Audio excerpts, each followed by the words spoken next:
Hey, what's up? It's Tony from Street Church Ministries, and welcome to the Inside Job Podcast. This is week 2 of a 3-week series called Meeting People Where They Are and Not Where They Should Be. Easier said than done, right? Yeah, I think it's because we are by nature transactional. If people treat us nice, we treat them nice. If they're not good to us, we're not good to them. If they deserve something, we'll do something for them. If they do not earn anything, we will not give anything to them, right? What have you done for me lately? Sort of a mindset. That's basically within our nature to operate that way, but it's certainly not in the nature and in the character of God. Like we see it all the way back in Genesis chapter 3, when Adam and Eve get all jammed up and they realize that they're naked and they get ashamed and embarrassed and they get afraid and they hear God walking in the garden. And what do we hear from God next? These 3 life transformative, crazy, significant words, right? We hear God say, "Where are you?" And again, that's so powerful because God don't need to know stuff. Whenever you hear the Lord ask a question in the scriptures, it's not to get information. It's to clue us in on something, right? It's to give us information. And I think basically what God was saying there was, listen, from here on out, in your rebellion, in your messes, I will not wait for the new and improved version of you to arrive. I will find you where you are and not where you should be. And I think that's the attitude and mindset, and that's how we need to operate too. It's hard, but if we can get there every once in a while, not all the time, but every once in a while, it could change the trajectory of people's lives. And it can have a ripple effect that can go for generations. There's a wonderful example of this. It's in Genesis chapter 4. It's when Jesus meets a woman at a well. So she's a Samaritan woman and she's drawing water at a well in the middle of the day, the hottest part of the day. I'll give you the Tony Palumbo version. So she's a Samaritan woman and she meets Jesus at a well. Jews and Samaritans hated each other's guts. They were arch enemies. They didn't deal with each other. They never talked to each other. They hated each other. And if you were a Jewish man, you certainly had no dealings with a non-Jewish woman, let alone a Samaritan.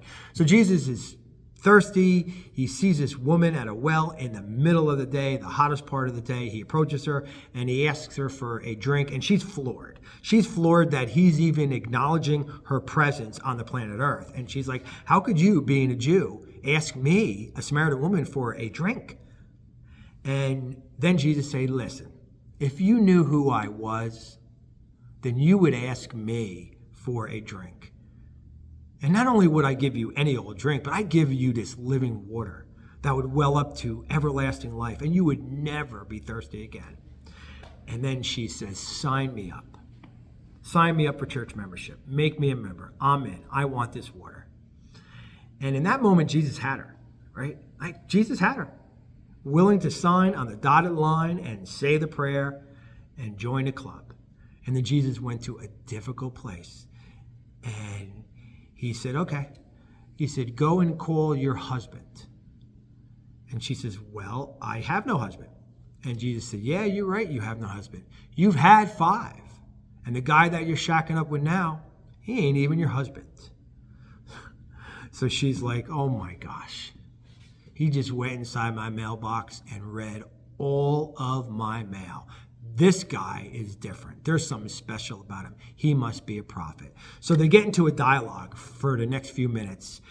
And, at the end of the conversation, she goes, okay, listen, I know that the Messiah is supposed to come soon. And when he comes, he'll tell us everything. And Jesus turns to her, looks at her in the eyes and goes, the one speaking to you is he. I am he.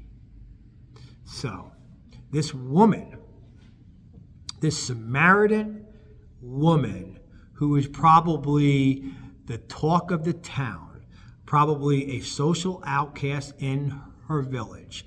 The only reason why she's at the well in the middle of the day is because no one else would ever be there, right? She was probably embarrassed. She was humiliated. She was treated like an outcast.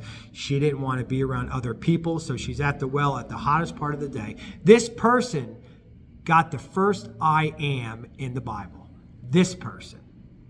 So after that happened, she went back to her village and she tells her village, hey, you got to meet this guy. You got to come and meet this guy, Jesus. He told me everything I ever did. So a bunch of people came from the village and they met Jesus and they invited Jesus back, into the village. So Jesus went into the Samaritan village for 2 days and he stayed with them for 2 whole days. And then it says many people in the village put their faith and trust in him and believed in him, not only because of the woman's testimony, but because Jesus went and stayed with them for 2 whole days. So many people's lives were probably altered for eternity in that visit. Think about it.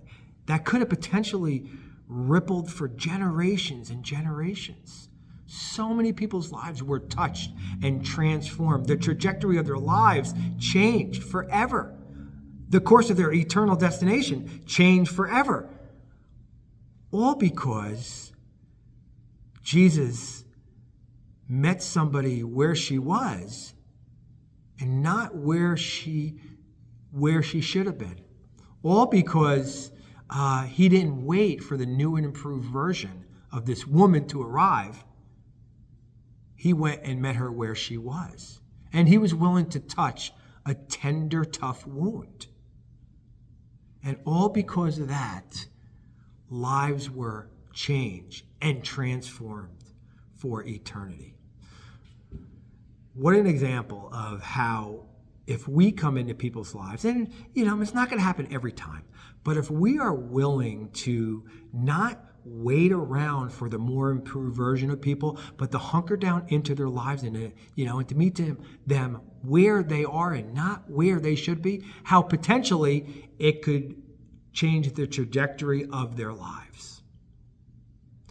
What a lesson. So, one for the road. Don't wait around for people to change. Be the change that you want to see in their lives. Remember, until next week, count each day a new life. Have a great week. I'll see you all next week.